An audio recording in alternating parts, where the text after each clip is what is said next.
Good afternoon, everyone. My name is Jennifer Hark-Dietz, and I'm honored to be the CEO of PATH. PATH is one of the largest homeless service providers throughout California, and last year we served a little over 16% of the state's homeless population. We've had the great pleasure of serving in San Jose since 2015, and we have a growing presence here, which includes permanent supportive housing, interim housing, as well as street outreach. For those of you who don't, know or work or interact with our sector, supportive housing is a model that combines low barrier, affordable housing, healthcare, and supportive services to help individuals stay off the street. And interim housing is typically thought of as a temporary solution, but can be operated in many different forms, including tiny homes like our Evans Lane site here in San Jose. We also have multiple new sites that are opening soon, including the Vela Apartments, which is a partnership with Affirmed Housing that will add 87 units of affordable mixed use with a mixed use population serving individuals and families in the Mayfair neighborhood of East San Jose. So the city is in a state of flux with the first open mayoral seat since 2014. Like most large cities in California, San Jose has not been exempt from the homeless epidemic. Partly due to its location in the Silicon Valley, the city has a high cost of living, which has not been helped by this record high inflation we're seeing. And the most recent point in time count, which was earlier this year, showed an 11% increase in people who were experiencing homelessness within the city. That being said, the new mayor will enter into a challenging environment, right? We're still in this ongoing pandemic. We have inflation pressures driving housing costs and rents up. And then there's an uncertain state and local economy. But there's also significant opportunities thanks to the amazing coordination between the city and the county, the enhanced investments from the federal and state levels, and all the providers who are on the same page in terms of how to solve homelessness. It won't be an easy job, but we have two candidates who are up to the task and have put themselves forward to lead the city for the next 4 years. County Supervisor Cindy Chavez and City Council Member Matt Mahan. We've asked both of them to join us to talk through their approach to tackling housing and homelessness, and each candidate will be given equal time and the same questions they received in advance. But before we jump into those questions, I'd like to take a moment to introduce my fellow panelists, which includes Laura Sandoval, who's the Regional Director of the Silicon Valley for PATH or Santa Clara County, Nicole Buccalo, who's the Community Affairs Specialist, Erica Mendetta, who's from our Lived Experience Advisory Group, and Regina Celestin Williams, the Executive Director of Silicon Valley at Home. Okay, so after all that, let's get started. We'd love to welcome Supervisor Cindy Chavez, who is currently serving her second term on the Santa Clara County Board of Supervisors. She has an extensive resume, which includes her time as Executive Officer for the South Bay AFL-CIO Labor Council and 2 terms on the San Jose City Council. Supervisor Chavez, it's so nice to see you again. Thank you for joining us. So for my first question, thank you. Let me start by asking you, how do you plan on addressing homelessness and housing if you're elected mayor? So it's a really important question. And let me start by making an observation. And that is that I'm already addressing homelessness as a member of the Board of Supervisors. And the importance of that from my perspective is that it's allowing me to have a conversation with you, both based on what we've been doing, what we've learned, and therefore what can happen differently in the future. And so let me talk about what we've been doing, and then we can talk about what we've learned and then where we go from here. In 2013-14, the county did a study to look at what was the cost of homelessness for our community. And I know many of your organizations played a leadership role in helping us get data and information. And we were looking both for the impacts to the county, but to government in general. And what we found is that for very high need people, we were spending $63,000 a year then just to have people stay homeless. Why? Because they were going to the jail, EPS, the hospital, in ambulance rides, mental health and drug and alcohol services. What that allowed us to take a look at was the fact that the county at that time was providing services to people and not focusing so much on housing. And it really didn't make sense for us to try to help somebody with a mental health issue or a drug and alcohol issue and frankly have them be homeless, because it was almost impossible to help someone succeed out of those situations with the fact that they were homeless in the first place. So what we started to decide for ourselves was looking at best practices across the country. We looked to a housing first model. And what we recognized is that cities, especially San Jose, had slowed down housing production, and they had no more money from redevelopment. And so the question then became, would the county play a leadership role in making resources available to invest in housing?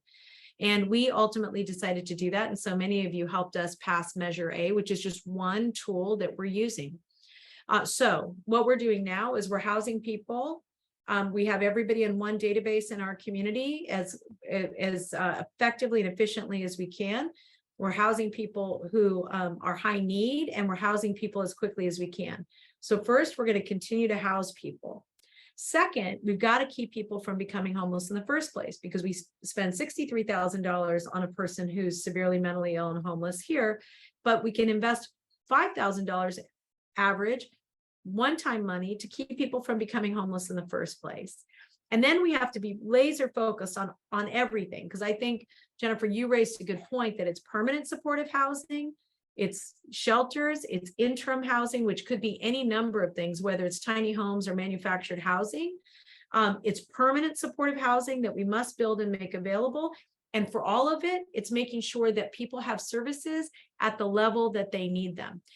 Let me just, and I know this is a long answer, but it's really the most important question you're going to ask me today. And that is, we have already in Supervisor Cortese and Mayor, I think this was Mayor Liccardo, started to focus on veterans. So we're getting to a functional zero in terms of us housing veterans. The county Supervisor Ellenberg and I asked for us to focus on families. We know that we can end family homelessness by 2025. And so in addition to housing everybody along the continuum, we're going to be looking at special populations, because it may be easier for us to house them.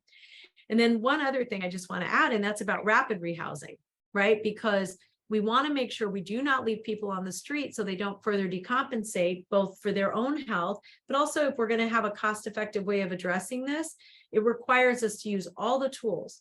I want to be mayor of San Jose because I believe if the city and the county could do a much better job of working together, we would be able to more effectively leverage resources that will keep people from becoming homeless in the first place. And if they're homeless, getting them housed.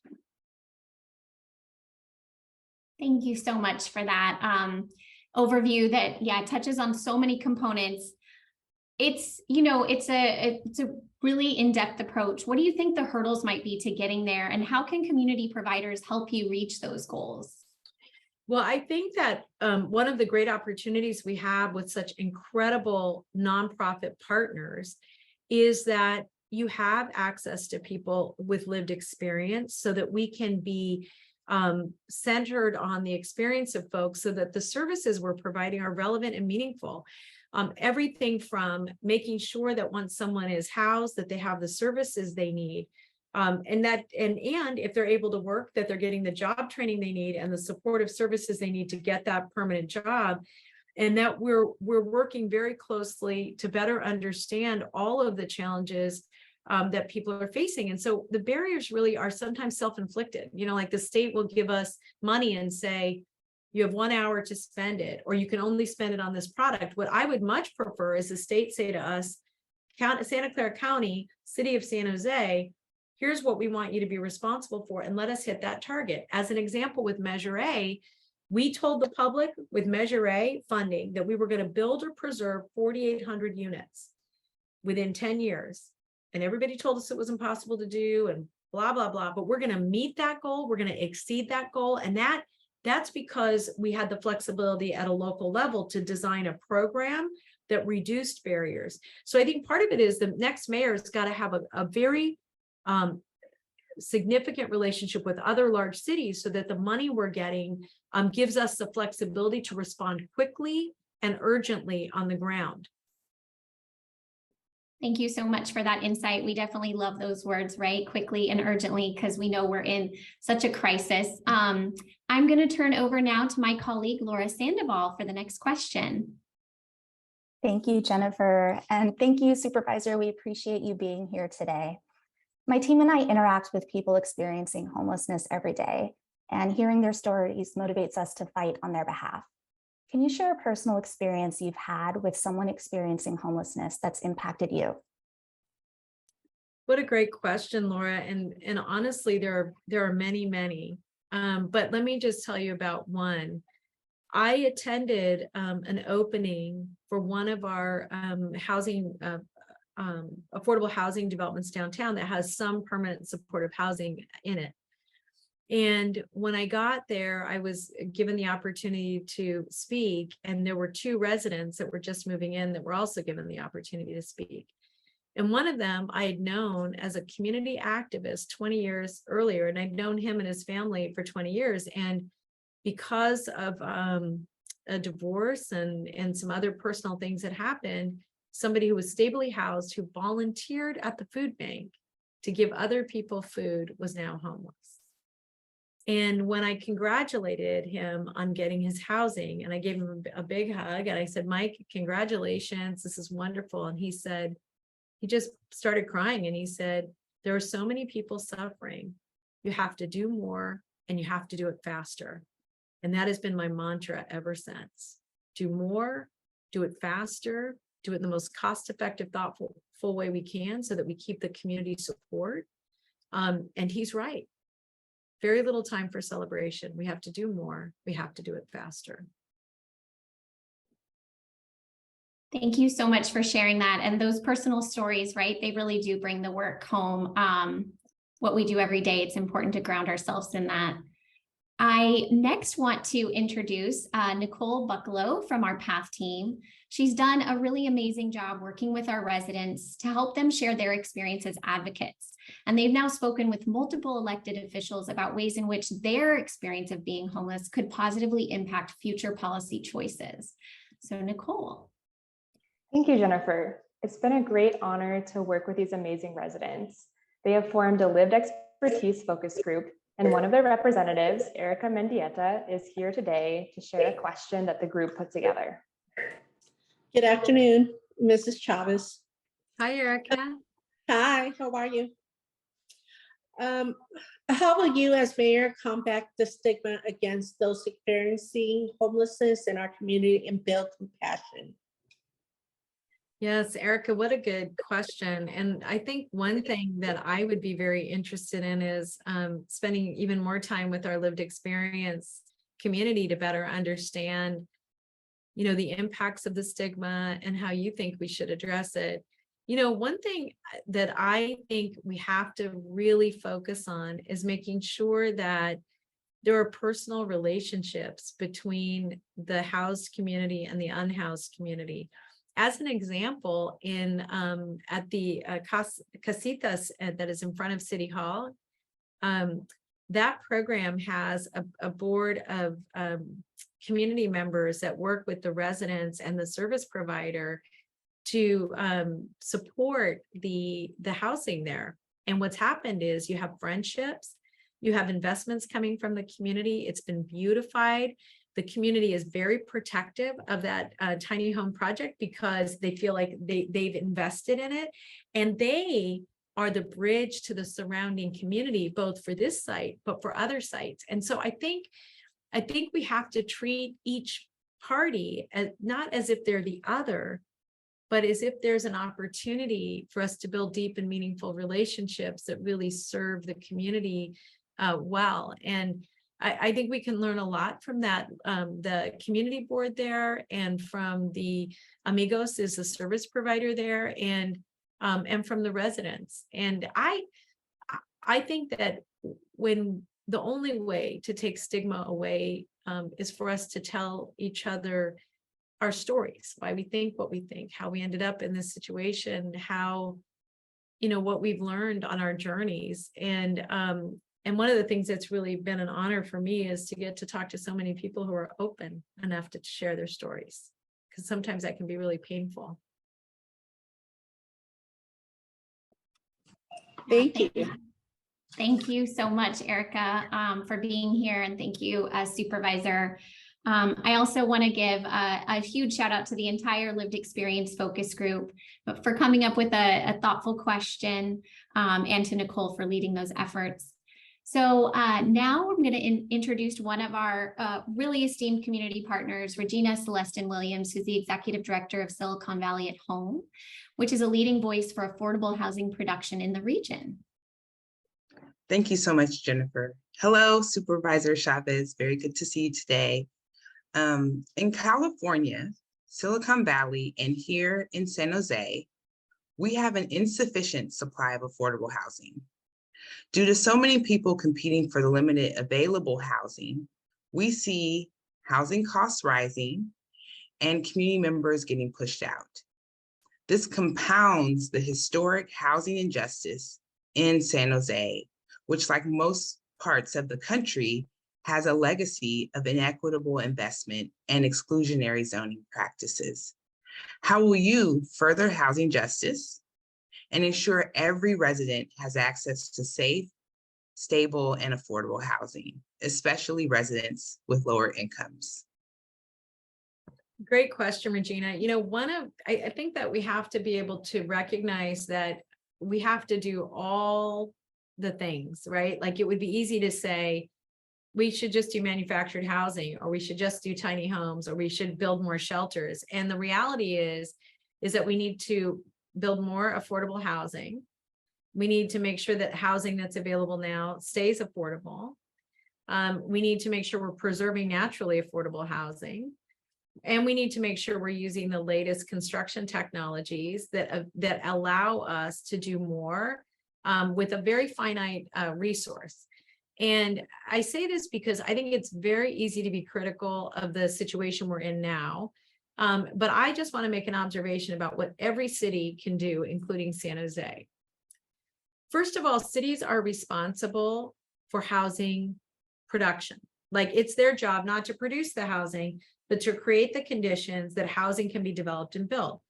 San Jose has made significant rule changes that have dropped the amount of available housing by 25% over the last 10 years. That's 10,000 units. When I served on the city council, just in downtown alone, we permitted 7,000 units, and we permitted 10,000 affordable units over the time that I was in office. And when we talk about affordability, we're talking about everybody from somebody who's very low income to needing affordable housing. And who are we talking about? We're talking about preschool teachers, we're talking about teachers, we're talking about store clerks, we're talking about letter carriers, we are talking about the people that make our cities hum. So the city right away, and if I were mayor, I would be removing the, restructuring the general plan. I wouldn't stop production as we're moving, but restructuring the general plan to make it easier for us to build housing, particularly in areas where we know we have a good, strong transportation backbone. Second, instead of allowing for general plan amendments one time a year, build up the staffing so we could do it 4 times a year, as we did again when I was on the council. Backfill the number of people that we need. We have almost a third of the planning, building, and code enforcement department. We're down a third of the employees. That's incredibly hard for them to get the work done.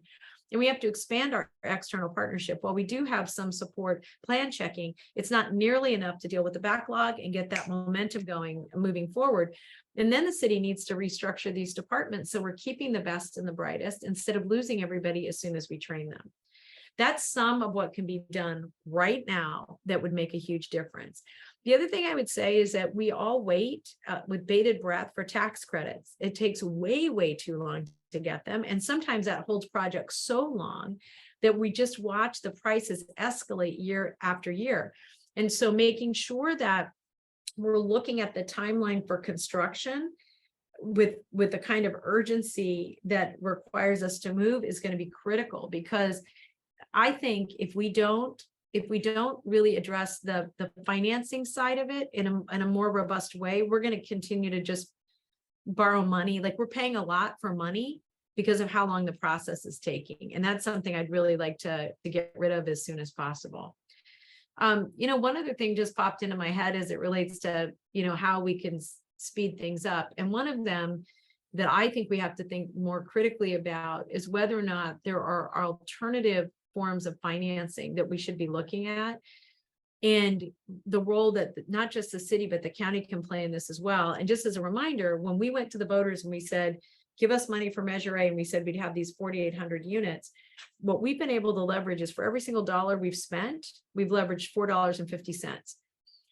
We've looked at investing in manufactured housing and other kinds of housing. And one challenge we're seeing is that we're not seeing a significant drop with these new alternative methods in price and cost. So part of what we need to continue to do is be robust in our analysis of what we need to continue to do so that we're able to change more rapidly on the fly as we're continuing to try to address this problem. I think the reason I'm kind of pressing on that is that in order to have real change, the pipeline needs to be robust, right? In terms of everything from manufacturing to having enough employees. We don't even have enough construction employees, which is another thing that the city and the county can work together with all of our training organizations, particularly in the labor movement, to make sure that those pipelines of people are ready to go so that we can get projects built as well. Thank you so much for laying out that landscape. And thank you, Regina, for our amazing partnership. We truly value Silicon Valley at home.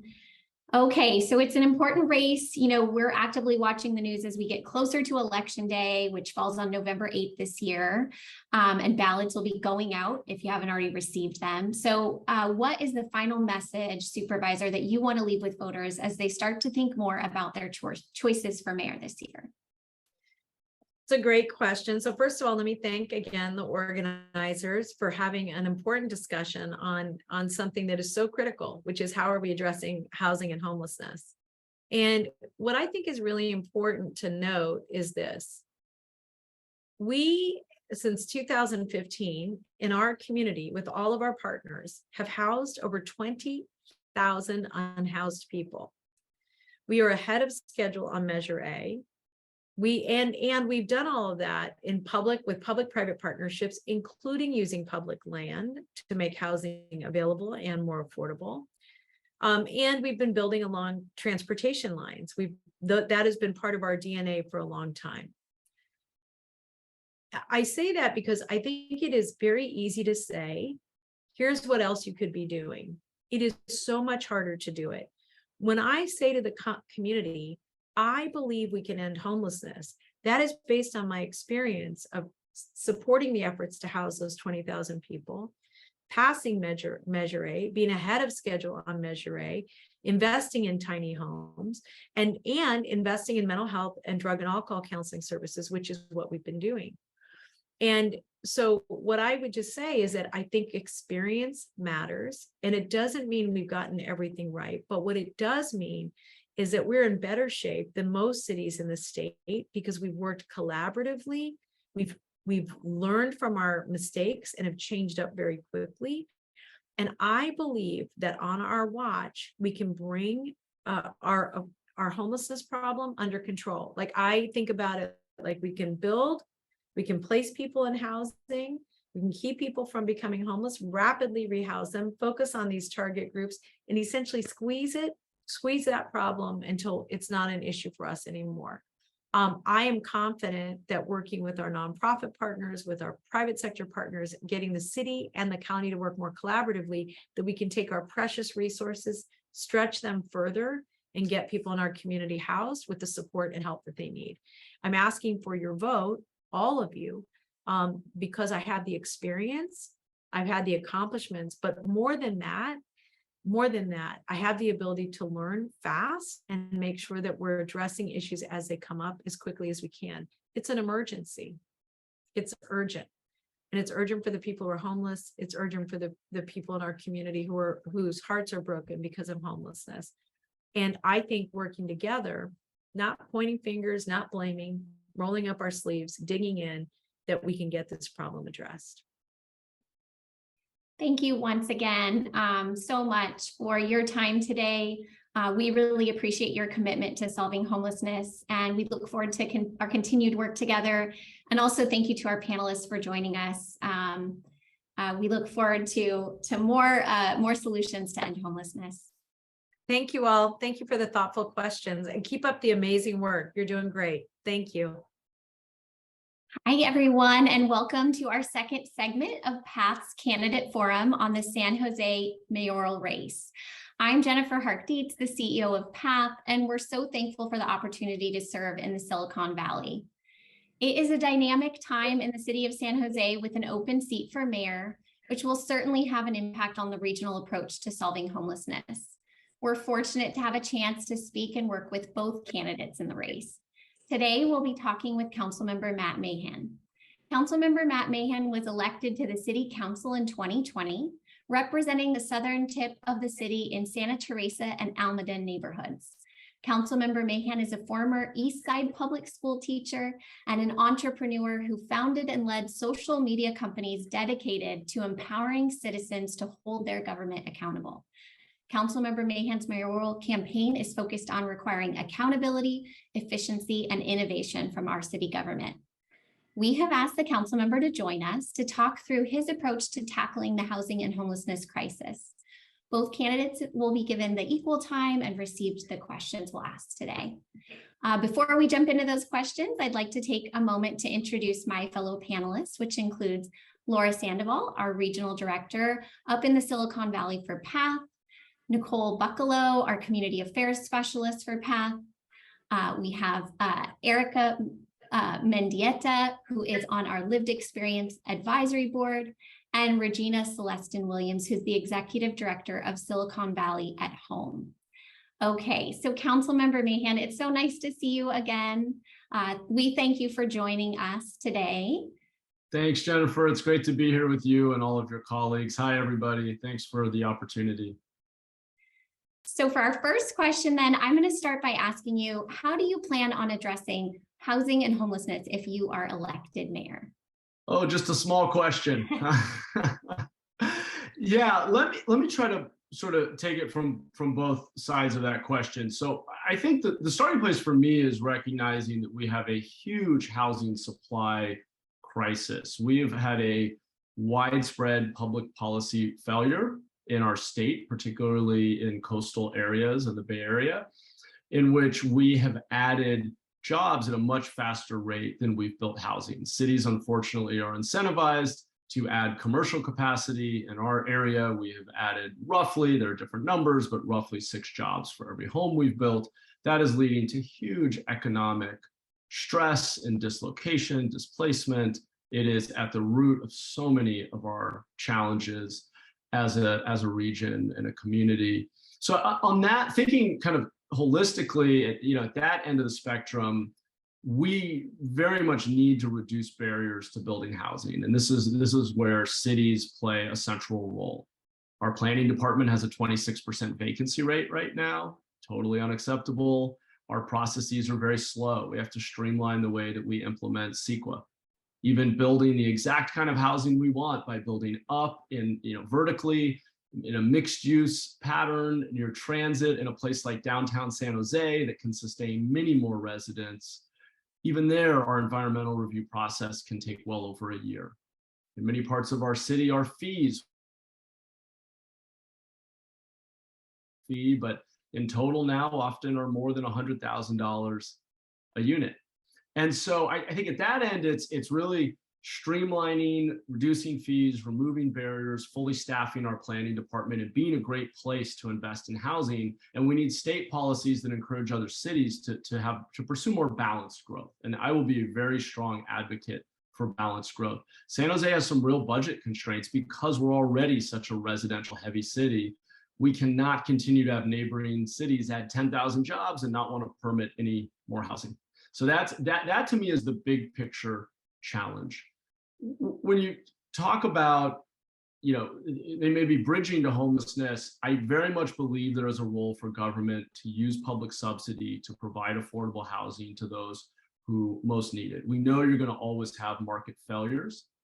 The problem is the size of this market failure is so big that we can't subsidize our way out of it because we have middle income folks who just can't afford to live here. So that's why I really focus on opening up the market for more housing production.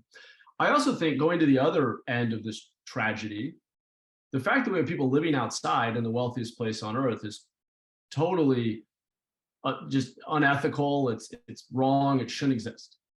I have been very focused, and I know there's been some of the debate in this race, very focused on more cost-effective and scalable ways of building basic housing. And there's some debate over what counts as housing versus shelter, and there's complex policy questions here. But I think we need to chart a course toward rapidly building safe, dignified, individual dwelling units for every person who needs one, and end street homelessness on a much faster time frame than, frankly, I think it's going to take for us to fully address the broader issue of lack of affordable housing in the region. So that's just how I think about it, because I think there's such a dire need on our streets. It's a humanitarian crisis. There's a terrible impact and a lot of waste in the whole system and the whole community, because we have 6,000 people in San Jose living outdoors, roughly, a little less than that, I suppose. But then there's this longer term, broader issue of we need to get back to building housing and allowing private investors to build more housing in our state. Thank you so much for sharing that. I mean, you identified a lot of key components. What do you think the hurdles might be to reaching some of those goals, and how can community providers help you achieve what you're looking to do? Well, yeah, there are a tremendous number of barriers. One is state tax policy. We know that residential property doesn't turn over as frequently as commercial, which is part of the reason cities are incentivized to lean toward commercial development, and then you get that unbalanced growth. So we need a more equitable distribution of tax revenue to create better incentives for cities to embrace residential development. I believe that to win public support for what we need, which is significantly more housing, not on the order of thousands or even tens of thousands, but as a region on the order of hundreds of thousands of homes, to change at that scale, we're going to have to significantly remove barriers, but also build public buy-in for that. I have argued that we need to start by densifying in urban centers, urban villages, and near higher frequency transit, because I fear that if we try to solve this problem through lower density solutions, particularly on the periphery of our city, and we see traffic get even worse, we're going to have a public backlash against building more housing. So I've been a very strong advocate for mixed use, smart growth that's more transit oriented. Downtown San Jose has about 15,000 dwelling units today. We should have 50,000 easily, maybe more, and we can. And that's a place that has the kind of infrastructure to promote transit commutes and walking and biking. And as we probably all know here, 7 out of 10 trips out of the home are non-commute related. It's going to the grocery store and the pharmacy and those kinds of things, and the school and the church. And so, I think mixed use development in a more urban format has to be our future. So that's a barrier.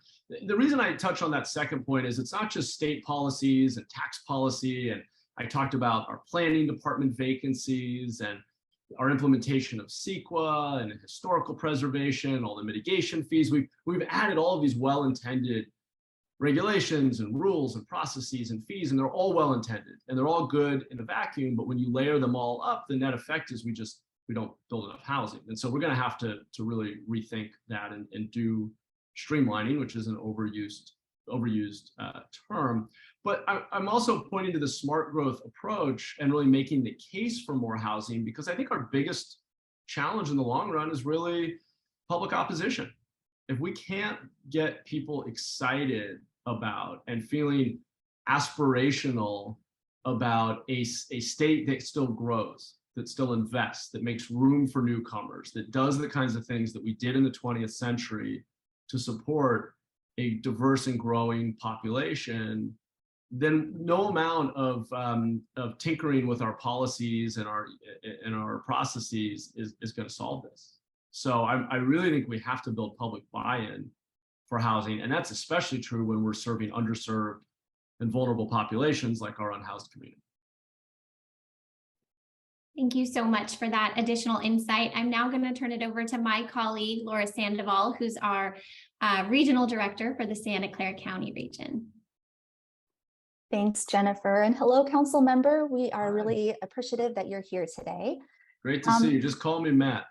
All right, got it, Matt. Yeah. So my team and I interact with people that are experiencing homelessness every day, and their stories really motivate us to fight on their behalf. Can you share a personal experience that you've had with someone who's experiencing homelessness and how that impacted you? Yeah, thanks for the question. I spend a fair bit of time visiting the encampments in my district, District 10, and now actually citywide, now that I'm out campaigning across the entire city. One of the encampments in our district that has been a source of a lot of frustration and challenges in the district has been out at Brandon and Monterey.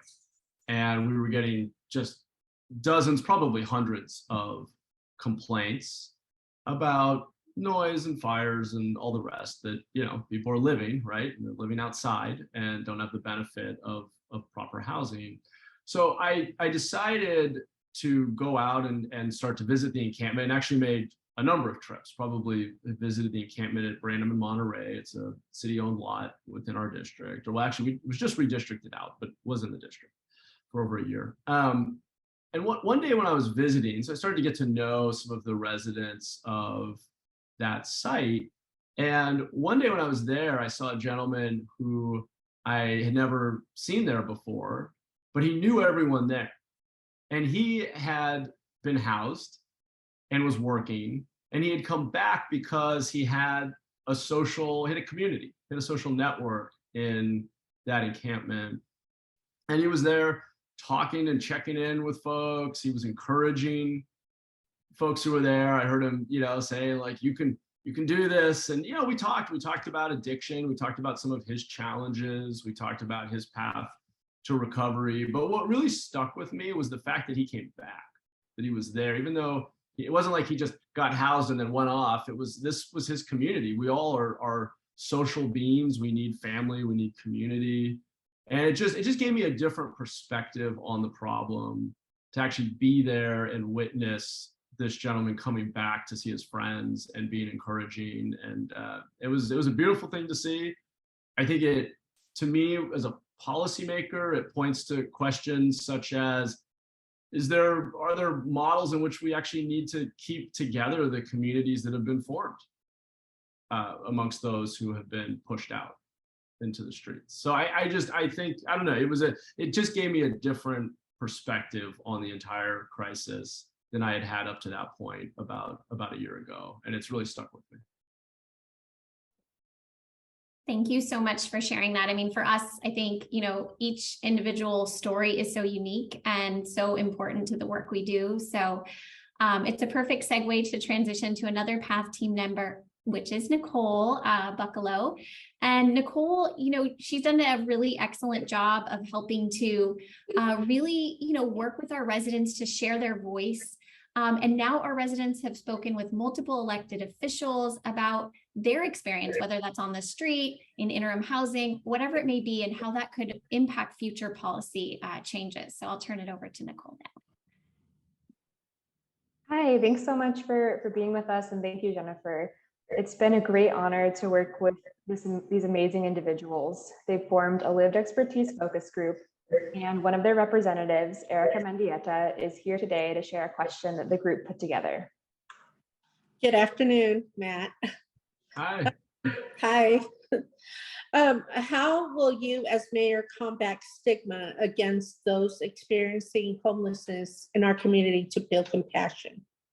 Yeah, thank you. I think this is such an important question, and frankly a hard one. I've knocked on over 10,000 doors and heard the spectrum of opinion, and there is a lot of frustration out there. And I think a lot of that is unfairly directed at those who are unhoused. I have a couple thoughts on how to maybe better tackle this question of stigma and how we build empathy.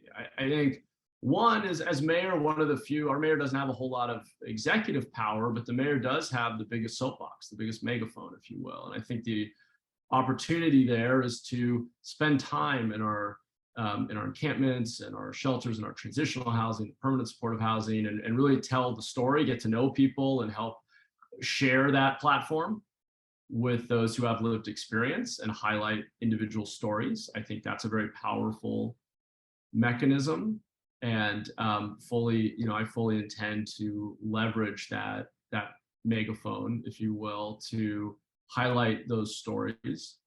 I think another is to get the community more engaged in the solutions. So I've spent a lot of time now as we've moved forward a safe parking site in my district, as we've moved forward a transitional housing site and affordable housing, been on kind of the front lines of the community engagement process, sometimes frankly being in rooms with 200 people yelling at me and very angry. And I think, one of the smarter things we can do is get them engaged, get the neighbors engaged early in the process through a community advisory council, help them meet the operator of a site, help them meet the individuals who will be living on the site. Obviously, we want to protect people's privacy and all of that. But the more that we can help our housed residents get to know our unhoused residents and be a part of the implementation of solutions and keep involved and understand who's operating this site and have some constructive role to play, whether it's volunteers or just as an advisory committee. I think building empathy really takes the time it's about building relationships, right? It's people getting to know one another. And then I'll add one more, which is, a lot of the frustration I hear out there has to do with the effects, the byproduct of having thousands of people living outside. And so we need to do more to work with and help our unhoused community be good neighbors. I'm sure the vast majority of people out on the streets want to be good neighbors. Maybe everybody does. I mean, people are dealing with their own challenges, of course. I think that it's totally unsustainable and inhumane to have thousands of people living outside. So we need to chart the fastest course to ending that in unmanaged encampments, because it's never going to be easy to manage that situation. And we need to move away from managing it to solving it, ending it. But in the meantime, helping people with trash pickup, with porta potties, with hand washing stations. We have expanded source sites. When I came into office, I put forward what ended up being voted the top priority by the rest of my council colleagues in my first year on the council, which was overhauling our encampment management strategy. Because we have to be out there, as long as we have 5,000-6,000 people living on the streets, we need to provide basic services and help them better manage their living environment and be part of the solution. And I think that will help reduce the amount of frustration and anger that exists. Thank you so much for that. And thank you, Erica and Nicole and the entire Lived Expertise Focus Group for coming together for that great question. So next I'm going to introduce one of our esteemed community partners, Regina Celestin Williams, who's the Executive Director of Silicon Valley at Home, which is a leading voice for affordable housing production in the region. Thanks, Regina. Thank you very much, Jennifer. And good afternoon, Councilmember Mahan. I appreciate you being here with us today. You've touched on this a little bit already, but my question is, in California, Silicon Valley, and here in San Jose, we have an insufficient supply of affordable housing. Due to so many people competing for the limited available housing, we see the housing costs rising and community members getting pushed out. This compounds historic housing injustice in San Jose, which, like many parts of the country, has a legacy of inequitable investment and exclusionary zoning practices. How will you further housing justice and ensure every resident has access to safe, stable, affordable housing, especially residents with lower incomes? Thanks for the question, Regina. I appreciate it. And I did talk a little bit about housing supply and the housing market overall. And I do think in the long run, all of these challenges will be so much easier. And in fact, maybe they can't be solved unless we get the broader supply-demand balance addressed and really open up the market for housing production. So I do want to go back, I want to just state that, because the reality is Senator Scott Wiener is fond of saying, 97% of housing in California was built through private investment, because that's where you can tap into what will need to be literally a couple $1 trillion of investment to close the gap between the housing we have and the housing we need. And that's orders of magnitude higher than what we can do through government. And it's traditionally how we've provided housing for a growing population. So I think that piece is really, really important to get right. As I said, though, I do think equity demands that we also invest in and publicly subsidize housing at all levels of income. And it's going to take a very long time for supply to catch up.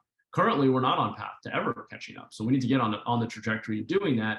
Even if we fix all of what I just said, I acknowledge will be decades. It will take us decades to truly close that gap. And in the meantime, we have a lot of people who are suffering because of a lack of affordable housing. So I have supported and will support affordable housing bonds. I think getting revenue into building affordable housing for those who need it is important, even if it is still really truly a fraction of the need. I think something we can do better at the city level is work with those who are building housing to improve our implementation of inclusionary zoning so that we get more of the units actually built. Because when the funds end up in an affordable housing fund and then it takes us years to deploy them, it ends up being more expensive and we get fewer units. And so I think there's room to improve the way that we're doing inclusionary housing. I think another thing we have to look at is when we're building affordable housing in a city like San Jose, I think we need to look at local preference rules that will allow us to keep communities intact. I mentioned the importance of the bonds that the gentleman I referred to out at Branham and Monterey had with his community. And as I campaign across our city, and especially in some of our more marginalized communities, one of the things people point to is their sadness about friends and family members leaving the region. And so I think, to the extent that we can, and I think it's only fair that if San Jose is going to fund and build affordable housing, I think the more we can do to preference local residents who are already here or have recently been displaced from here and keep communities intact and keep those social bonds intact, I think there's kind of a multiplier effect on that. So I think that's another area that I'm very interested in looking at is some of the local preference work that our housing department's been doing. There are a number of state laws that are important, that are existing protections. I certainly support keeping those in place, and we have a fairly strong, anti-eviction tenant protection measures at the city. So those are all important rules, but big picture in the long run, I think we have to, as policymakers, hold ourselves accountable for starting to address this huge gap in housing supply. Thank you so much for that answer, and Regina for that question, and of course our ongoing partnership. So, this is an important race, and we're actively tracking the campaign and the local news as it gets closer to Election Day, which falls this year on November 8th. Ballots should be going out soon if you don't have them already, but what would you want, Matt, to leave as your final message with voters as they start to think more about their choices for mayor? Thanks, Jennifer. I appreciate the opportunity to sort of summarize. To me, essentially, I'm running because I feel like on the big issues, and we've talked about the two biggest, housing and homelessness, public safety, the state of our public infrastructure, the state of our public schools, though, to be fair, that's not under the purview of the city directly. I feel like we have been moving very incrementally and we need more fundamental change. And I think at the city level, the best way to do that is to build public awareness and public trust in government, maybe counterintuitively, by admitting for once, which is hard for politicians to do, that what we're doing isn't working. And I think that if we as a city, my plan is really one that's not specific to any one issue, although I have a lot of thoughts on housing, homelessness, and public safety and all the rest. It's really one that's rooted in changing the way that we operate at City Hall. I believe that if we're going to be accountable for changing our approach in more radical ways, we need to start by setting very clear goals. How many units are we permitting, or how fast is it taking us to approve housing? How many people are living on the streets? What is our 911 response time? What are levels of recidivism? There's a whole bunch of metrics around education as a former public school teacher that I could point to. I think we need to very clearly prioritize those and pick a few that matter most. I think we need to publish those publicly so everyone can see them. I think we need to baseline where we are today and benchmark against other cities. I think we need to set growth targets and measure our performance and have a feedback loop, because I'm frustrated, and I think most people in our community are frustrated with the political system that isn't clear about measuring success and how it's performing. And then elections become a very frustrating exercise in sound bites and glossy mailers and wild claims. And I want to give a new basis for the community to understand what our priorities are, see how we measure success, understand specifically which programs and policies we think are going to be the biggest levers or drivers we have for delivering the outcomes we want, and then be more open about things that don't work. Fail faster, as they say in tech. Not that failing is a good thing, but it's important to acknowledge when the things we do don't have the intended impact or outcome that we hope that they will have. And I just don't see, I see that culture throughout the nonprofit and business sector in our community, but I don't see it in the public sector. I don't see it in government nearly enough. And so that's what I would leave everyone with, is that I think to really turn the corner or move the needle on some of these really big, complicated issues, I think we need to inject more transparency and accountability into the way that we operate. And that's more than anything why I'm running.